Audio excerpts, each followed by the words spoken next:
Hello साथीहरू, नमस्ते नमस्कार। आज चाहिँ हामी चिउरी टिप्न जाँदैछौँ। चिउरी टिप्नको लागि चाहिँ घरदेखि हामी लगभग 5 मिनटको बाटो हिँडेर आयौँ। अबको बाटो कति हो? अब लगभग 25 मिनट जतिको बाटो छ। चिउरी टिपेको भिडियो चाहिँ म तपाईहरुलाई देखाउने छु, कस्तो लाग्छ हेर्नु होला। आउँदा आउँदै देखिएको यो चाहिँ हाम्रो बाटोमा भएको यो चाहिँ हाम्रो बरको रुख छ। यसलाई चाहिँ हामी बरमाइला भनेर चिन्ने गर्छौँ। अनि बाटोमा हिँड्दा बस्दा अनि घाँस काटेर आउँदा दाउरा काटेर आउँदा थकाइ मार्ने ठाउँ हो यो चाहिँ। यो तल गहिरामा चाहिँ हाम्रो 3 तले झरना छ। त्यहाँ पनि म तपाईहरुलाई कुनै दिन समय मिल्यो भने पक्कै पनि देखाउने छु। तपाईहरुको त्यसको लागि चाहिँ माया र साथ चाहिन्छ, हौसला चाहिन्छ। रहा नहीं जाता, तड़प ही ऐसी है ना। जाने बाटो चाहिँ यस्तै छ, बिरबिर जस्तो जङ्गल जस्तो। रोटीमा जानेको हालत त्यस्तो छ है।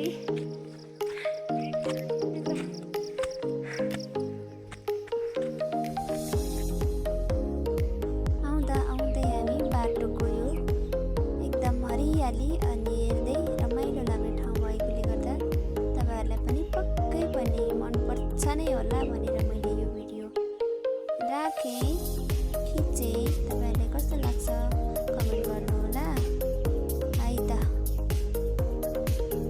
यसलाई चाहिँ हामीले कालडाँडा भनेर चिन्छौँ। अनि पारिपट्टि देखिएको चाहिँ रातमाटे गाउँ। अनि हामी यो बाटो जाँदैछौँ। यो बाटो चाहिँ हामी अनि हाम्रो गाउँको सबैजना त्यहाँ मकै लाउने, धान रोप्ने खेती छ अलि पर। त्यहाँनिर खेती पनि भएकोले गर्दा त्यहाँ जाने आउने गर्छौँ। यो बाटो कस्तो छ हेरिदिनु है, भनिदिनु है तपाईँले पनि बाटो कस्तो छ अनि ठाउँ कस्तो लाग्यो। मलाई चाहिँ पक्कै पनि मन पराउनुहुन्छ नै भन्ने आशा लागेको छ है। अब चाहिँ हामी लगभग चिउरी हुने ठाउँलाई चाहिँ हामीले खार खोला भन्छौँ। त्यो खार खोलामा पुग्न केही समय मात्र बाँकी छ।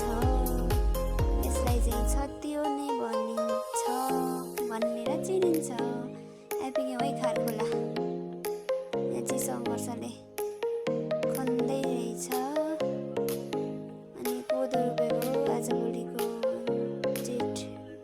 वैशाख जेठको बेलामा कोदो पाक्न लागिसक्यो। त्यस्तो छ यताको बसाइ हेर्नु है। ल है। अब हेर्दा हामी चिउरीको बोटमा पनि आइपुग्यौँ। यहाँ डोको राखेछ। अब चिउरी टिप्ने हो।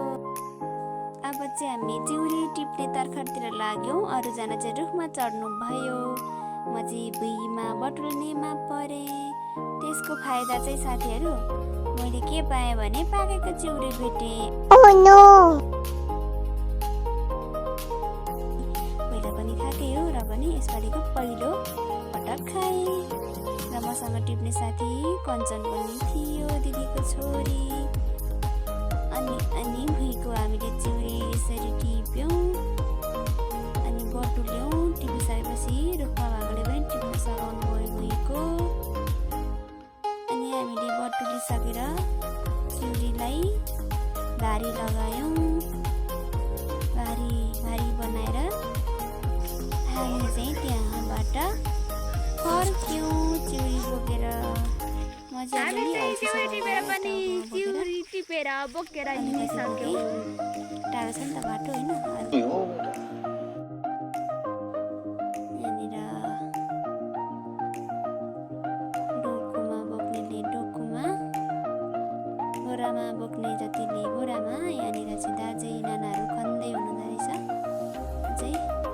त्यसपछि हामी चाहिँ अलिकति घर पुग्न हतार भएकोले हिँड्यौँ। ल है यसरी आयौँ हामी चाहिँ। बाटो त्यही हो, त्यस्तै छ, यस्तै छ। कति वर्णन गर्नु अप्ठ्यारो बाटो यस्तै छ। दुःख दुःखम सुखम हिँड्नुपर्ने हाम्रो बाटो यसरी नै हामी लख्रङ लख्रङ गरेर आयौँ। ल साथीहरू, अनि आजको भिडियो चाहिँ कस्तो लाग्यो तपाईँहरूलाई?